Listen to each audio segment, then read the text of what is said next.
First and foremost, I want to say call Allah Yahweh by Shimei Shai. What I just said is all praises to the Father in the name of the Son.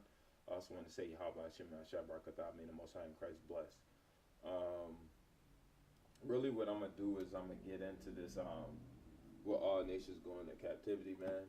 Um, really, what I really want to do is not make this a video about Esau or any of their counterparts, but it is about Esau and their counterparts.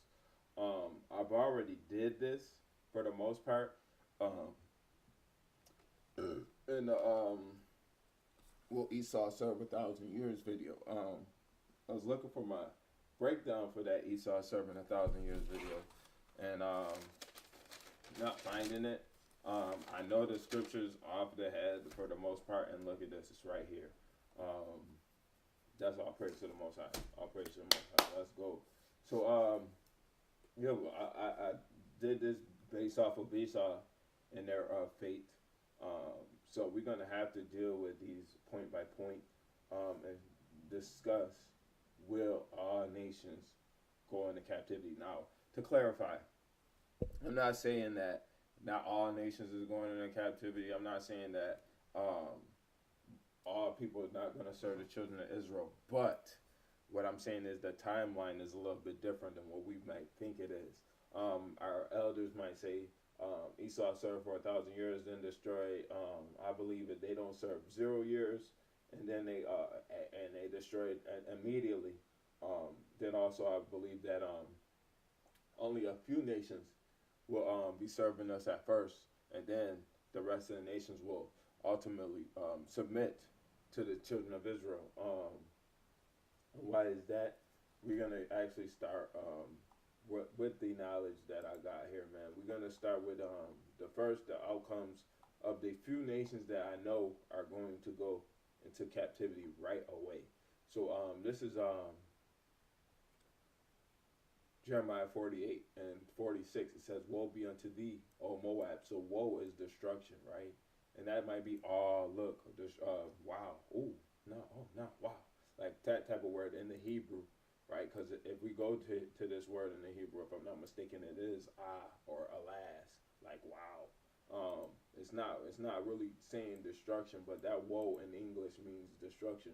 And it says, "Woe be unto thee, O Moab." So it's talking about destruction unto to the Moabites, man, right? And it says the people of Chemosh perishing, right? And it's talking about them perishing, right? It says, "For thy sons are taken captives and thy daughters captives." But this is the kicker right here, right? Show me Esau captives, right? And I know it's Amos, right?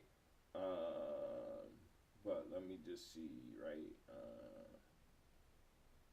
Let me see, Esau captive. So 0 results for Esau and captive, right? I'm gonna make this bigger a little bit, right? If you can't see, oh well, right? Because this is really imperative, right? And then the next instance is for Amos 1, like I stated, and 2 Chronicles 28. So here we see. So it's talking about Esau taking us into captivity, and then who is it? Tyree selling the children of Israel into the hand of the right? Is that Tyree or Gaza? Gaza selling the children of Israel into captivity, right? So Moab here, we're seeing that they daughters are taken captives and their sons taken captives. Verse 47. Yet will I bring again the captivity of Moab in the latter days, saith Yahweh, thus far as the judgment of Moab. So they going into captivity, man. All right, and some people might say that this is talking about them being relieved of their captivity, but it's talking about them being brought into captivity, right? Because they being brought into our captivity. Now, that's Moab, right? Let's talk about Ammon.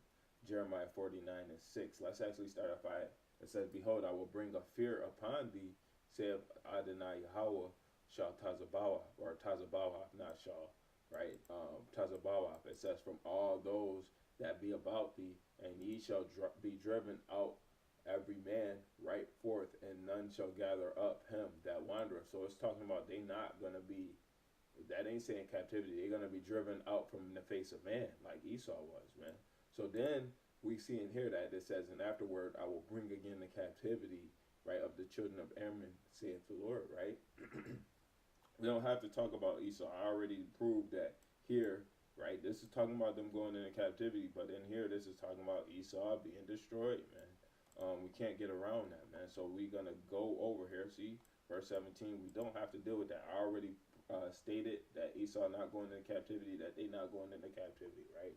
Um, so skipping down, going down to verse 39, right? So the two nations I mentioned is Ammon and Moab, right? And it says, but it shall come to pass in the later days that I will bring again the captivity of Elam, saith Yahweh. Right, so Elam also going into captivity, right? And actually, let's start at 38. And I will set my throne in Elam and destroy from thence the king and princes, saith Yahweh. Right, so then they're going to go into captivity after they kings is destroyed, man. Right, so let's go here. Right, I think I already have it up, right? Ezekiel 28, or it's Ezekiel 29. I was close. Right, Ezekiel 29, right? Ezekiel 29, verse 13, it says, yet thus saith Adonai Yahweh, right? It says, at the end of 40 years will I gather the Egyptians from the people, whether they were scattered, right?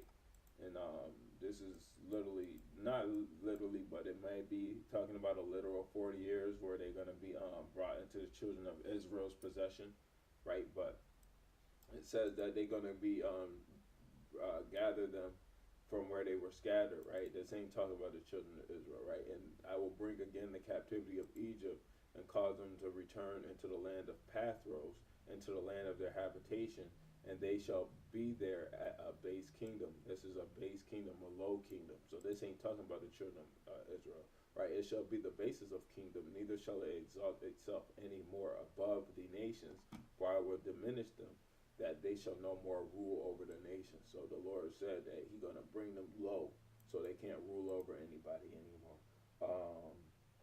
Now we're going to go to this, I know it's Ezekiel 38, or it might be 39.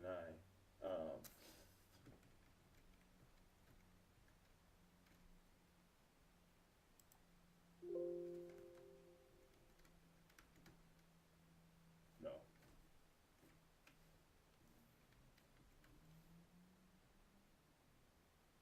Nope. I'm just looking for the precept. I'm not too, uh, I don't really know where it's found in here, so I'm just looking here. So it ain't there. It says that all the nations shall fear the Lord and submit to the children of Israel. Hold on.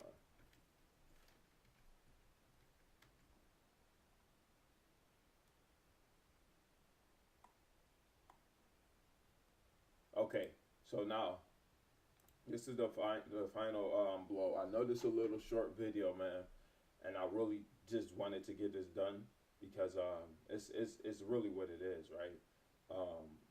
This is talking about after a few years or after 1,000 years, like I've stated. So if you don't really know, man, you gotta go to the Esau is not serving us in the kingdom first to understand the rest of this video, man. To understand why I'm saying 1,000 years that the nation is gonna be here, man, and so on and so forth. You got to look into that video first, man. If you don't get the information from that video, this might be a little bit harder to understand why I'm even talking in such a manner. Because I didn't mention Esau, but I did mention that they're going to be destroyed. Right now, I'm talking about how this nation here, right, which is Gog and Magog. You see here Gog, right? This is talking about Gog and Magog and why this is, man. So we're going to see here, right, and I'm just going to get it, right? So this is verse 22 out of Ezekiel 38, and I will plead against him with pestilence and with blood, and I will rain upon him and upon his bands and upon the many people that are with him, and overflowing rain and great hailstones, fire and brimstone. So this is the Most High, Yahweh, right? He's doing this, right? And it says, thus will I magnify myself and sanctify myself and I will be known in the eyes of many nations. Then they shall know that I am Yahweh. Right? So he's sanctifying himself in the other nations. But if I'm not mistaken, let's cancel that. I don't know what the hell that was. Let's go sync. Sanctified. Okay. So this is Ezekiel 39, right? And I'm going to actually go here. Verse 26, it says, after that they have borne their shame and all their trespasses whereby they have trespassed against me, when they dwelt safely in their land and none made them afraid. That's actually by the children of Israel. Salakia. Verse 27, when I have brought them again from the people, this is talking about us, right, and gathered them out of their enemies' land and am sanctified in them in the sight of many nations, right? So it says, then shall they know that I am Yahweh, their Elohim, which caused them to be led into captivity among the heathen, but I have gathered them unto their own land and have left none of them any more there. Neither shall I hide my face from them, for I have poured my spirit upon the house of Israel. Saith Adonai Yahweh. So the Lord is literally turning our captivity, and He's going to sanctify ourselves in the children of God and Magog. And through this, all the other nations is going to fear the Lord, man, or they're going to serve the children of Israel, man. This is it's not clearly stated in there, man, but if we go upon looking at this precept upon precept, man, these people are in their own land. They making counsel together amongst themselves. Let's get that really.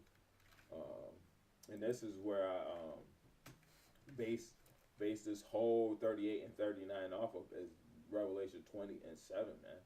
Right? And when the 1,000 years were are expired, Satan shall be loose out of his prison, right, and shall go out to deceive the nations which are in the four corners of the earth, Gog and Magog them together to battle, the number of whom is as the sand of the sea, and they went up on the breath and compassed the camp of the saints about, and the beloved city, and fire came down from God out of heaven and devoured them. Right, so this is just a summarized version of what's happening in Ezekiel 38 and 39. These right here, so we got to understand what it is and what it ain't, man. So I'm going to clarify what I just basically dealt with, right? So upon us going into the land, it's Moab, Ammon, Elam, and Egypt. Maybe after what was it, 40 years, Egypt appears in our servitude. But before that, it's just Ammon, Moab, Elam, and Ishmael. I know it ain't nothing that talk about Ishmael too much, but Ishmael is going to be there too, because they are just right in that land, man. Ishmael don't have it as bad as the other nations, but they're going to be there, man. So after the 1,000 years, you have Gog, Magog, the sixth part of Gog and Magog, and then all the other nations that have to try and fight against us, and then we make an example out of them, right? And then they fear the Lord just because of the example that's made in them, right? So with that, man, hopefully this lesson is a little edifying, man. I know it might not be point for point, hair for hair, all that, but I do feel as though it's clear on who and what it is, man. Hopefully, if anything, man, somebody could show me, right, where I'm going off, but we got to understand that for Ezekiel 28 to partake, or not 28, 38 and 39 to take place, we need for the other nations to be in their place, or we need to bring the nations into their place. So if we bring in these few nations, Moab, Ammon, Elam, Egypt, and Ishmael, into their place, all the rest throughout the world, man, they're going to be doing their own thing. We're not worried about them, right? And Deuteronomy 7 and 1 all the way down to 4, I think, that's a good way to see how the Lord wants us to act when we going into the land, right? To blot out all the false gods out of the lands, man. And with that, man, I just want to say shalom, how about Shem Yashar Barakatah, EGA, till we see you today, Kwame Yashar.